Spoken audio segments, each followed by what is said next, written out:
Solo de cuando en cuando uno como lector siente la sensación de toparse con un autor o con una escritora que lo renueva todo. Esa sensación me ha dado leer a Giuseppe Caputo. Hemos conversado con él a propósito de sus dos novelas. Primero, Un mundo huérfano, una novela que dio muchísimo que hablar, cuya traducción al inglés ganó un premio PEN, y luego, más recientemente, su novela Estrella Madre. En la primera, el narrador, con un punto de vista anclado en la infancia, pero que lo acompaña más allá, reflexiona sobre su relación con el padre. En la segunda, Estrella Madre, como el título ya lo anticipa, la reflexión, en cambio, es con la madre. En ambos casos se siente a un personaje que ama a sus padres, que los quiere proteger, que los quiere acompañar y que ve el mundo de una manera muy particular. Recomiendo muchísimo las lecturas de estos dos libros, ojalá uno detrás del otro. Disfruté muchísimo conversar con Giuseppe Caputo y espero que ustedes también disfruten de esta conversación.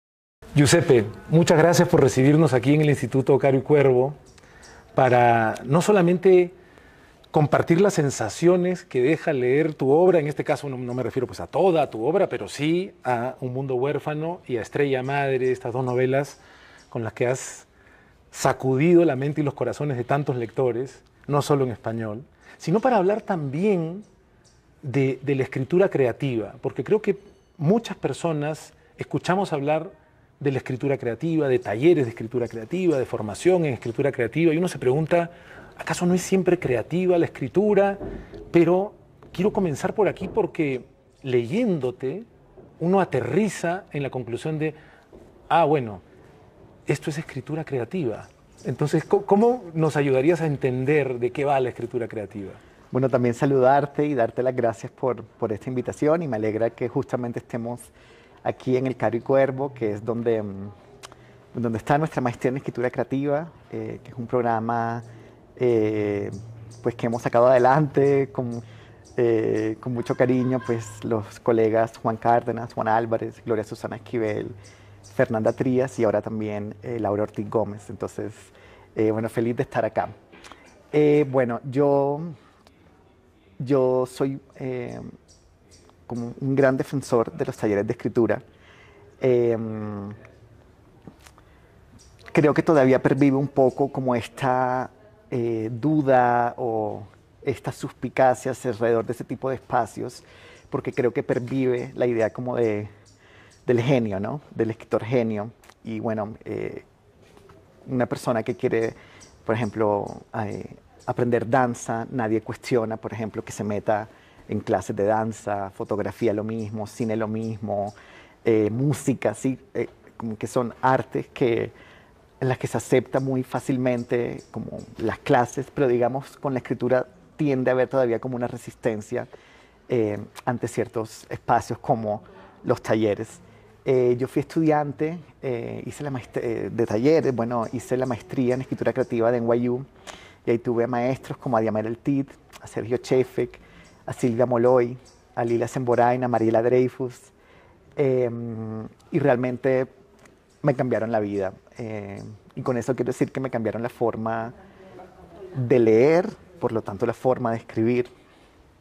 Y con Diamela, específicamente, yo creo que lo que más aprendí fue como a reconocer el deseo que tiene un texto, los deseos de diferentes...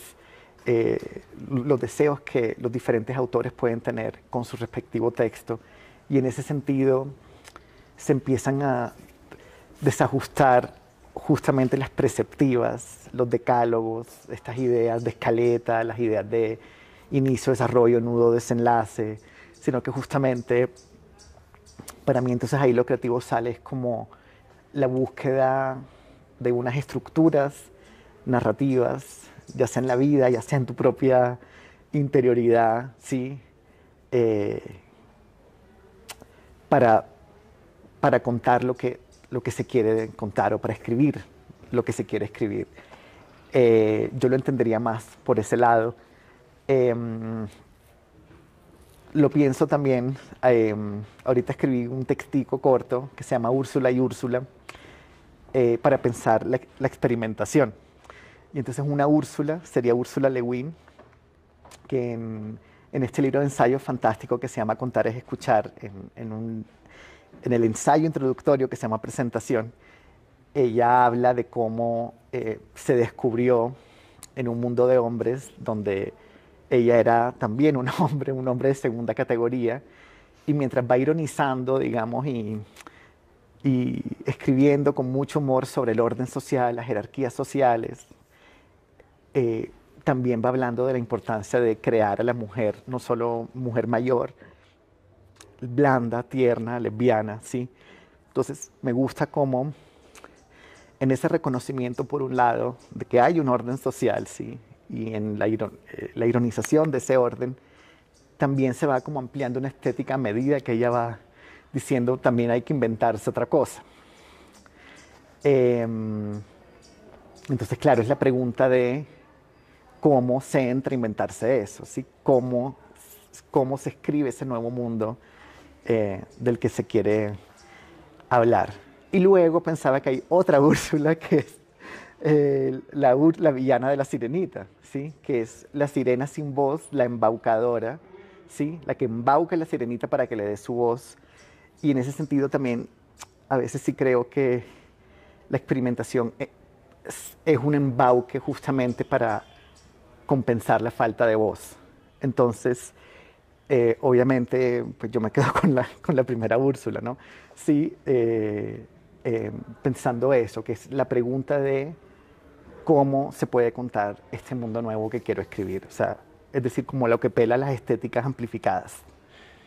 Es muy interesante escucharte porque comienzas además respondiéndome que la escritura creativa no cambió solamente tu forma de escribir, no cambió solamente tu forma de leer, sino fundamentalmente tu forma de vivir. Sí. Cambió tu vida.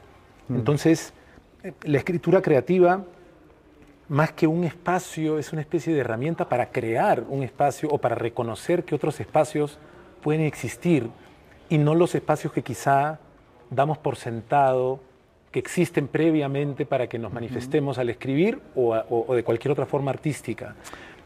¿No? Es decir, hay algo de, hay unas estructuras que reconocer para quizá abandonar, para quizá destruir, para demoler, y entonces lo que se abre es un espacio creativo que no se agota en la sola escritura, sino en la manera de vivir también, ¿no?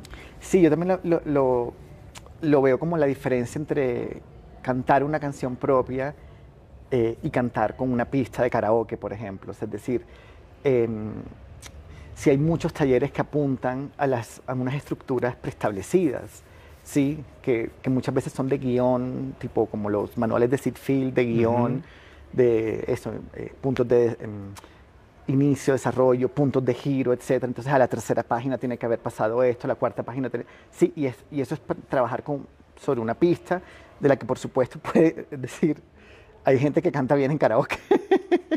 O sea, sí. O sea, que de ahí pueden salir cosas buenas, no digo que no, pero también creo que sí, justamente se acepta esa perspectiva, también todos los libros serían pues, más o menos lo mismo, serían como en cadena y serían justamente como eso para mí es más como una planadora estética, ¿sí?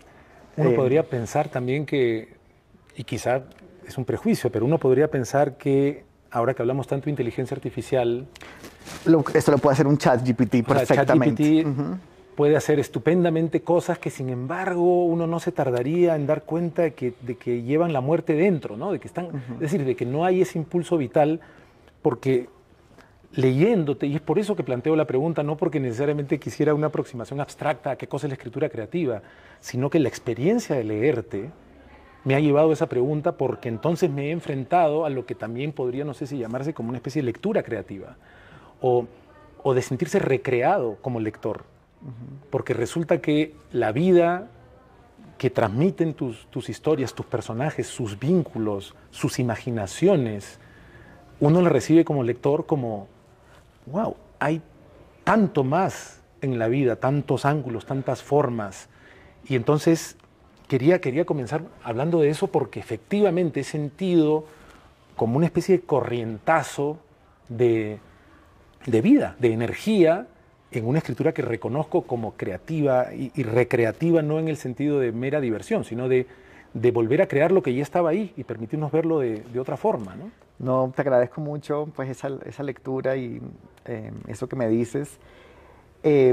Sí, para mí, digamos, o sea, escribiendo estos dos libros, Un mundo huérfano y Estrella Madre, que son unos libros que tienen una melancolía y un dolor, para mí era importante que hubiera otras músicas, pues como en la vida, digamos. Hay una parte en Un mundo huérfano que Olguita, que bueno, que es este personaje extravagante que en un momento hace un monólogo sobre un encuentro místico con Jesús. Como que ella dice, es que a mí me dicen que yo estoy enamorada de la miseria y no es eso, sino que en mi vida también ha habido mucha alegría.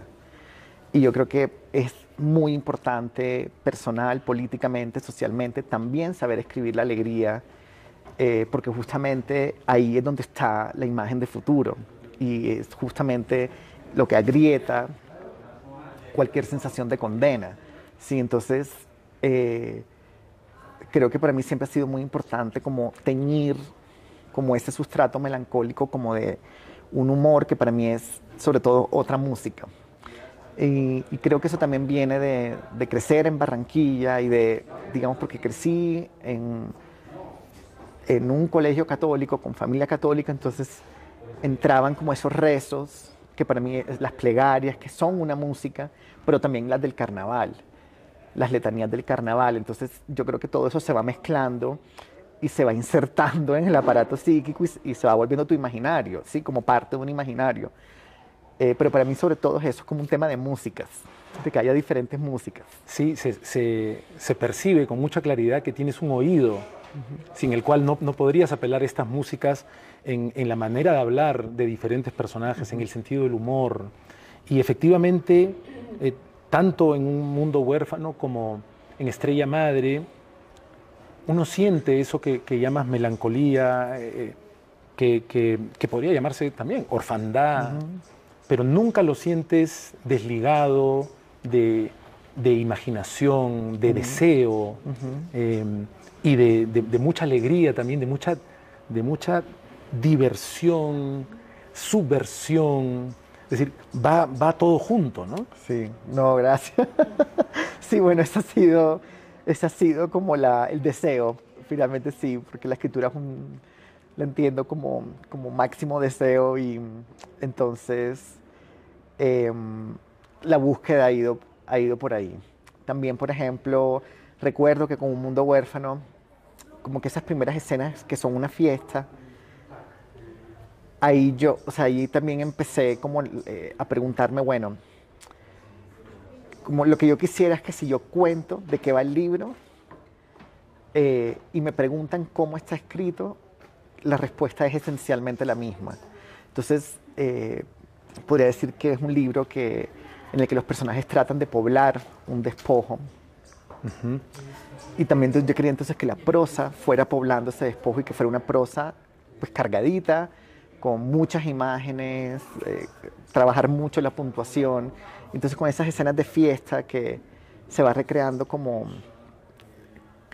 el efecto de la luz, de las luces discotequeras Sí. en los personajes, quería eso, o sea, como que ahí mismo desde la prosa se fuera apelando a la fragmentación, al verse entero en algún momento, pero luego fragmentarse, luego duplicarse, y que ahí entrara en la prosa todo ese juego de espejos que se viene planteando desde la escena de la discoteca.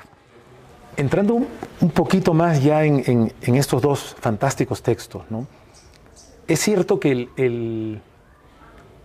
quizá el punto de partida emocional con el que uno se va acercando al protagonista y a su red y a su constelación, que quizá nunca mejor dicha la palabra, es el de tú mencionabas el deseo como motor de la escritura y también es un pariente del anhelo, ¿no? Y hay un anhelo potentísimo de una conexión en particular en ambas novelas, y es el punto de vista del hijo. En Un mundo huérfano es esta relación con este personaje entrañable que es el padre, ¿no? Y en Estrella Madre, como el título ya anticipa, es con la madre. ¿Por qué cómo así llegó a ti ese punto de partida, esa especie de epicentro de estas dos novelas? Bueno, una curiosidad es que los lectores que han leído o una u otra piensan, por ejemplo, quienes leyeron Estrella Madre piensan que no tuve papá, o quienes leyeron Un mundo huérfano piensan que no tuve mamá. Y realmente pues yo crecí con ambos. Mi papá era italiano, del sur de Italia, y llegó a Colombia, a Barranquilla, cuando tenía 20 años. Tenía su acento muy marcado. Mi mamá sí es barranquillera. Entonces, para volver a la música, ya desde la música de cada uno, o sea, lo sentía muy distintos a cada uno solo en su música. Y luego con cada uno había unas relaciones como realmente muy distintas. Entonces, cuando yo empecé a escribir, como que cada uno se me fue presentando solo, como un mundo alrededor de ellos, y en ese sentido también, pues entró como esa separación de la familia en los libros, que a la vez me parece que los dos libros de diferentes formas sí justamente apuntan a la urgencia de trascender la casa original, para que lo que ocurrió ahí, ya sea bueno o malo, digamos, no se estanque. Entonces, en Un mundo huérfano, si bien se adoran este papá y este hijo, también sí está esa sensación de que no es suficiente y que hay que buscar también afuera, sí, ampliar el mundo, ampliar la vida. Y con Estrella Madre, para mí lo más importante era como mirar, es decir, como mirar la desacralización de la maternidad, sí, porque creo que se ocupa, sobre todo pues, en Latinoamérica, la maternidad como un lugar social sagrado, como intocable, y creo que desacralizar eso es bueno para todo el mundo. Y, por ejemplo, me han dicho muchos como, no, es que la mamá abandona, y yo pienso que no abandona porque justamente se despide, hace una despedida, y yo creo que en ese gesto de apelar finalmente como una reformulación de los roles, y es como relacionémonos de otra manera, yo creo que hay algo también muy liberador, que justamente también agrietar la familia como un centro efectivo del mundo. Mencionabas hace un instante cómo esta escena inicial de Un mundo huérfano, en esta discoteca, sí, poco a poco nos damos cuenta que lo que está descendiendo es esta típica bola de discoteca llena de espejos, pero es una referencia a la luna, sí, que está poblada además por un personaje que es quien domina el espectáculo, que se llama Luna, hombre y mujer, hermosa y hermoso. Y desde ya en tu obra se plantea esta relación con lo cósmico, el sol como estrella madre, la luna como reflejo del sol, el sol como reflejo de la madre, pero hay esta duplicidad muy interesante donde cuando pensamos en orfandad, que es este concepto de esta especie de dinamo de anhelo, esta suerte que podría interpretarse como un abandono, y sin embargo el amor de la voz protagónica, de la voz narradora, es un amor que parece reconocer la orfandad en cada uno de sus padres. Sí, totalmente, sí. Sí, y sobre todo, exacto, creo que los puede ver también como hijos que a su vez tienen todos estos nudos afectivos, que siempre son nudos políticos, que siempre son nudos sociales, que siempre son nudos históricos, sino, es decir, creo que sobre todo hay como una comprensión de la historia social de cada uno. Sí, y creo que justamente, sobre todo yo pensaba en Estrella Madre, como que hay muchas formas de dinamitar ciertas estructuras, ¿sí? Literalmente con dinamita, o sea, es decir, desde la rabia, desde la explosión, pero también creo que el despecho es, es una emoción emancipadora y por eso ahorita hablábamos detrás de cámaras que en mi juego interno las imágenes centrales de Estrella Madre son canciones de plancha. Y yo creo que, por ejemplo, no hay despecho justamente sin destete. Y creo que ahí, como en esa línea de pensamiento de que el despecho también apunta justamente como un destete mayor, ahí está la posibilidad de la emancipación. Entonces, detrás de cámaras, pues eso, hablábamos que las imágenes más importantes de Estrella Madre son reescrituras de lo que en Colombia llamamos música para planchar, que son canciones de despecho. Luna de Ana Gabriel, Abrázame muy fuerte de Juan Gabriel, Tú de Yolandita Monge, Brindaremos por él de Maciel, bueno, realmente muchas. Y porque creo eso, que el despecho también, es decir, cuando tú estás cantando y a grito herido, estás llorando, ya, de ahí ya lo que queda es subir, es emanciparse, porque ¿qué más vas a hacer? Entonces, eso, o sea, sí creo que en ese gesto sutil, porque es un gesto suave de la mamá invitar al hijo a comer y despedirse y decirle, mira, yo me voy a este viaje y yo no quiero que tú estés, y no llamarlo más, sí, ahí hay un gesto de reformulación radical de unos lazos afectivos. Que en realidad, ¿sí? Si me permite, Giuseppe, se lee también en espejo, o sea, tus dos textos también juegan en espejo, porque esta narración emancipatoria de una madre que se aparta, se va, pero como decías tú, no abandona estrictamente, porque no es que se esfuma y desaparece, plantea una despedida, por un lado, mientras que en un mundo huérfano, la dificultad de la vida, porque es la escasez, la pobreza, la falta de, no solo la falta de trabajo, un padre con falta de ideas realizables, ¿no? Pero al mismo tiempo entrañable, por eso un soñador, ¿no? Vamos a ver que una casa que hable, vamos a vender consejos. Hay un momento en el que este padre tampoco puede más. Y versus el prototipo del padre abandonador tan predominante en América Latina, se abandona él. A veces puede pasarse una temporada que uno no sabe si tiene varias horas o varias semanas en la cama, pero no se va. Y es la madre la que dice en un momento, necesito irme, y se aparta, ¿no? Sí, sí, y yo creo que, bueno, como vemos esa historia desde el punto de vista del hijo, digamos, obviamente él está lidiando con esos sentimientos de espera, sí, pero es ese camino, sí, yo creo que finalmente lo que él termina haciendo es escribiendo también el duro camino de su despecho, pero también de su emancipación, sí, y en el gesto también sutil de quitar la foto, sí, eso es un gesto sutil, pero para mí quitar la foto también es como dinamitar una estatua, o sea, es decir, apuntan finalmente a lo mismo, solo que uno es más suave, ¿sabes? Y yo creo que ahí eso es como que se abre, sobre todo si como que me interesa eso, como que leyendo a Diamel El Tit y teniéndola como maestra también, o sea, estaba muy presente la idea de la familia como núcleo donde se reproduce también como el conservadurismo más rancio, ¿no? Entonces, por eso es como que sí me ha interesado, es como mirar la familia, porque ahí se condensan muchos nudos políticos, ¿sí? Y justamente es un error pensarlos a veces como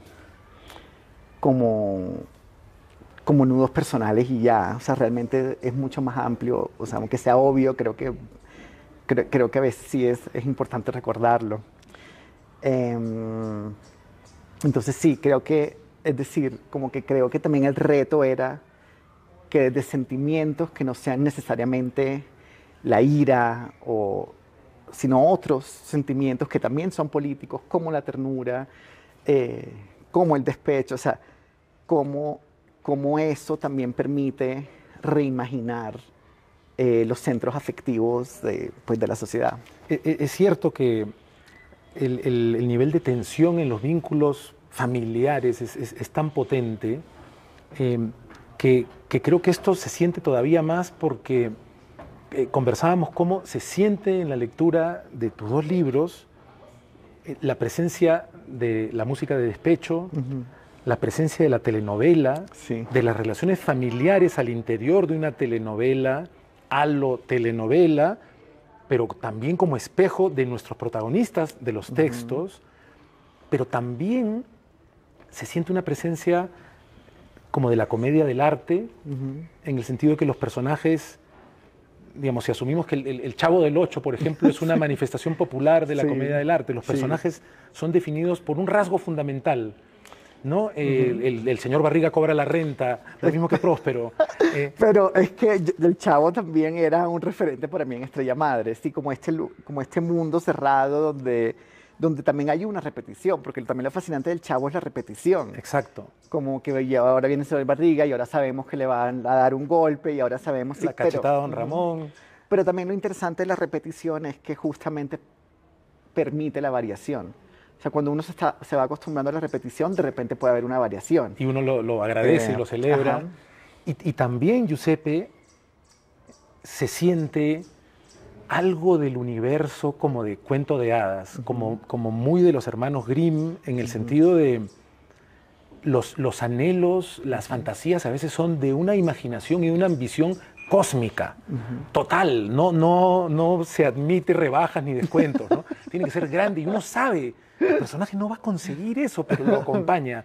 Pero al mismo tiempo entran, como en los cuentos de hadas, los sentimientos más terroríficos. O sea, todo en este universo de vínculos familiares o de esas segundas familias que son los vecinos, ¿no? Sí, sí, gracias de verdad por esta lectura, porque sí, realmente como escuchándote es como que has visto el deseo de los libros como muy claramente. El cuento de hadas, por ejemplo, pues muchos tienen estas escenas brutales de abandono, de dejar a los niños en la mitad del bosque. Y creo que muchos cuentos de hadas se podrían condensar en dos palabras que son casa y extravío. Y creo que en esas dos palabras que en principio podrían ser antónimos, aunque creo que cualquier persona sabe que uno también se extravía dentro de la propia casa. Creo que eso, en la casa y el extravío, o en la casa y la calle, ahí también en esa tensión está pues estos universos. Sobre la telenovela, me interesa mucho cómo realmente casi todas, yo vi muchas telenovelas compulsivamente, como hasta los 14 años, y recordando ciertas escenas de esas que se quedan grabadas en ti, me interesa mucho como la ansiedad social que exploran.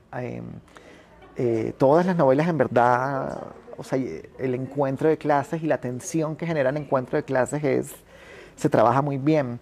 Aquí hubo una teleserie que se llamaba Los Victorinos, bueno, Cuando quiero llorar no lloro, que era justamente, bueno, esta profecía de tres niños que nacían en diferentes clases sociales, que a los tres les ponían Victorino porque nacían el día de San Victorino, y la profecía era que si se encontraban, pues alguno moriría.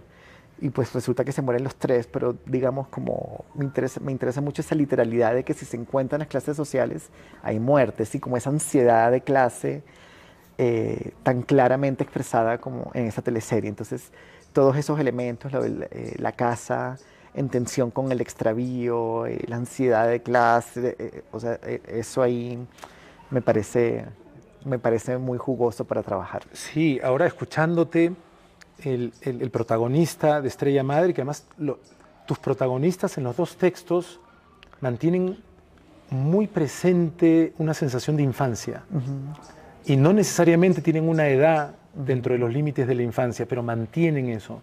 En Estrella Madre, ante la despedida de la madre, el protagonista pega una foto en el vidrio y en algún momento dice el narrador expresamente, el vidrio separa los dos mundos. Precisamente lo que mencionabas, el mundo donde el extravío puede ocurrir, que es fuera de la casa, y el mundo interior de la casa.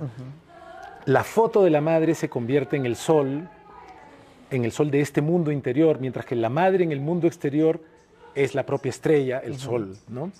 En esa conexión potente que hay ahí entre saber que tengo una casa, querer mantener una casa y temer el mundo de afuera, que además en situaciones de pobreza se da una y otra vez la señal de que es muy peligroso estar afuera.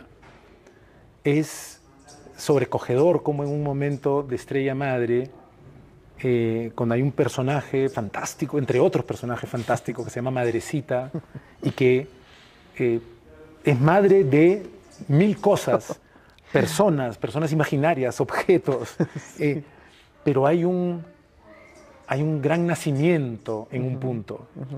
Y ese nacimiento no ocurre dentro de la casa, ocurre en el espacio del extravío, que es la calle, pero precisamente aquello lo que da luz es una referencia a una sensación de hogar.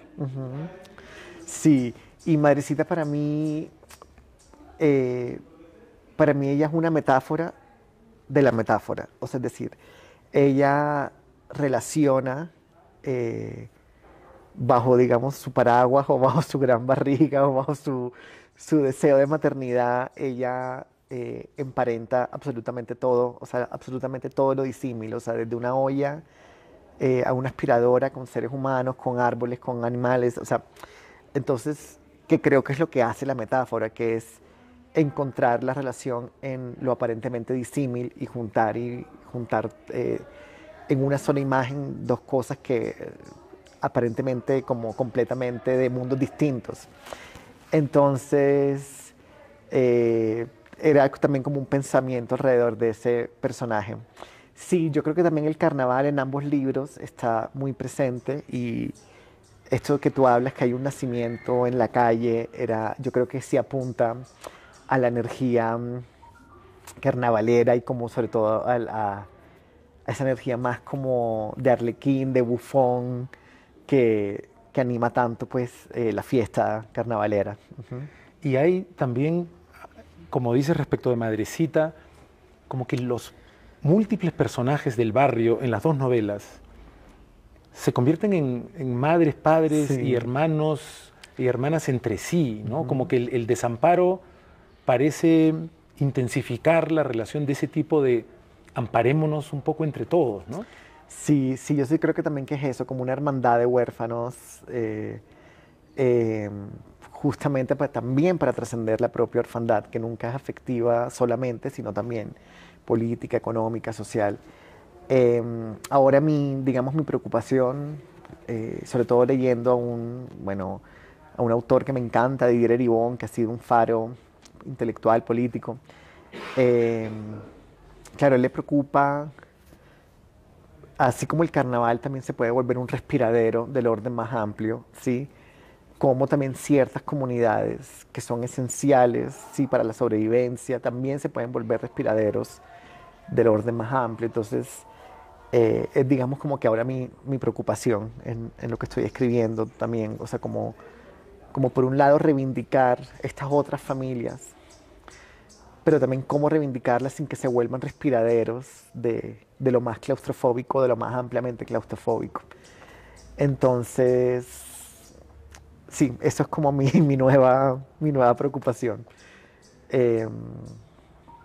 Se siente algo muy particular, al menos he sentido yo, no sé si se siente, pero he sentido que tu manera de narrar, no sé si la palabra es rescate, pero tu apelación a texturas, a sabores, si quieres, formas, maneras de la comedia del arte, decíamos, como El Chavo del Ocho, o de la telenovela, o de la música de despecho, y de los cuentos de hadas, le permiten a uno como lector como que activar zonas internas de nuestra emocionalidad, de nuestra manera de pensar, que no es común ver activadas con otro tipo de lecturas que también pueden ser extraordinarias.